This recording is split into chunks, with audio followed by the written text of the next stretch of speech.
Bismillahirrahmanirrahim. Assalamualaikum warahmatullahi wabarakatuh. Perkenalkan, saya Mustafa. Saya merupakan mahasiswa program studi Teknik Informatika Sekolah Tinggi Teknologi Bandung. Yang dimana saya di sini akan membahas materi mengenai tentang komunikasi interpersonal. Di mana komunikasi interpersonal ini merupakan salah satu materi yang ada pada mata kuliah Personal Development, yang dimana diampu oleh Pak dosen Pak Jack Febrian Rusdi STMT. Langsung saja kepada materinya tentang komunikasi interpersonal. Di mana di sini saya akan membahas mengenai dua kategori. Yang pertama itu definisi menurut para ahli tentang komunikasi interpersonal. Yang kedua yaitu studi kasus komunikasi interpersonal pada debat capres yang pertama. Langsung saja ke materinya yang pertama, yaitu tentang yang pertama yaitu ada pemahaman Anda tentang komunikasi interpersonal yang diambil dari berbagai sumber. Yang pertama di sini ada definisi menurut para ahli. Yang pertama saya di sini mengutip pada Joseph De Vito sebagaimana dikutip dari jurnal proses komunikasi interpersonal antara guru dan murid penyandang autis di kursus piano Sporzando Surabaya tahun 2013, di mana menurut De Vito sendiri menjelaskan bahwa komunikasi interpersonal adalah penyampaian pesan secara verbal maupun nonverbal antara dua orang atau lebih yang saling memengaruhi. Yang kedua yaitu menurut Erwin Neves, jadi menurut Pace ini di sini komunikasi interpersonal atau komunikasi antar pribadi yaitu adalah proses komunikasi antara dua orang atau lebih secara tatap muka yang memungkinkan komunikator menyampaikan pesan secara langsung dan komunikan menanggapinya pada saat yang bersamaan. Selanjutnya, yang ketiga yaitu menurut Deddy Mulyana dalam bukunya yang berjudul Ilmu Komunikasi Suatu Pengantar tahun 2010, menurut Deddy Mulyana sendiri menuliskan bahwa komunikasi antar pribadi adalah komunikasi antar manusia secara tatap muka yang memungkinkan pesertanya menangkap reaksi orang lain dengan langsung, baik itu secara verbal maupun non-verbal. Yang keempat yaitu menurut Barnlund. Dia menurut Barnlund ini mengartikan komunikasi interpersonal sebagai pertemuan dua orang ataupun lebih yang terjadi secara spontan dan tidak terstruktur.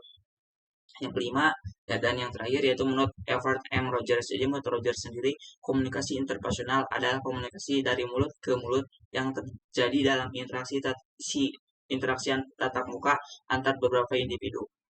Selanjutnya itu yang kedua tentang studi kasus, yaitu studi kasusnya sendiri, yaitu hasil analisis komunikasi interpersonal dari debat capres pertama pada tanggal 12 Desember 2023 dengan tema debat yaitu pemerintahan, hukum, HAM, pemberantasan korupsi, penguatan demokrasi, peningkatan pelayanan publik, dan kerukunan warga. Pada debat capres yang perdana memunculkan banyak analisis dari berbagai perspektif. Tentu bagi para loyalis akan mengatakan bahwa capresnya lah yang paling top dan menguasai debat. Tapi kalau kita kaji dalam segi komunikasi interpersonalnya, ketiga capres ini memiliki gaya dan karakter komunikasi yang berbeda-beda, tetapi saling mendiskreditkan kualitas komunikasi interpersonalnya masing-masing.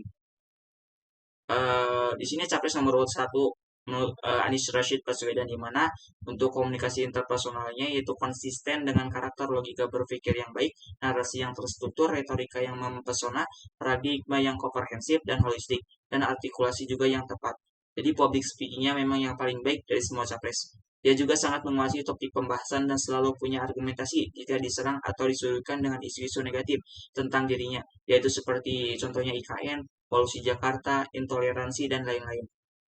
Capres nomor urut 2 yaitu Prabowo Subianto konsisten dengan gaya karakter komunikasi interpersonalnya yang berbasis fakta dan pengalaman, strategis dan taktis, to the point, belak-belakan, cenderung memasukkan unsur emosi dari setiap narasi, dan apa adanya.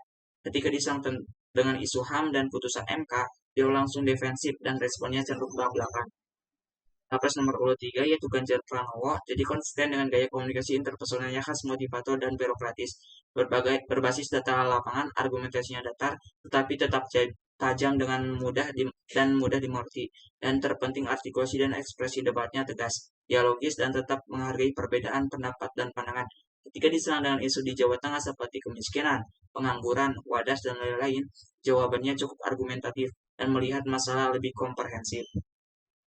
Jadi kesimpulan yang kita dapat ambil dari komunikasinya interpersonal dari ketiga capres ini yaitu, jadi jika ditanya siapa pemenang debat pertama, maka pendapat saya adalah tidak ada, sebab debat capres ini memiliki marketnya tersendiri dari biasanya para akademisi, kampus, mahasiswa, alumni, dosen, praktisi, dan lain-lain, dan sebagian kelas menengah ke atas Tapi nih bagi para loyalis tentu pemenangnya adalah capresnya masing-masing.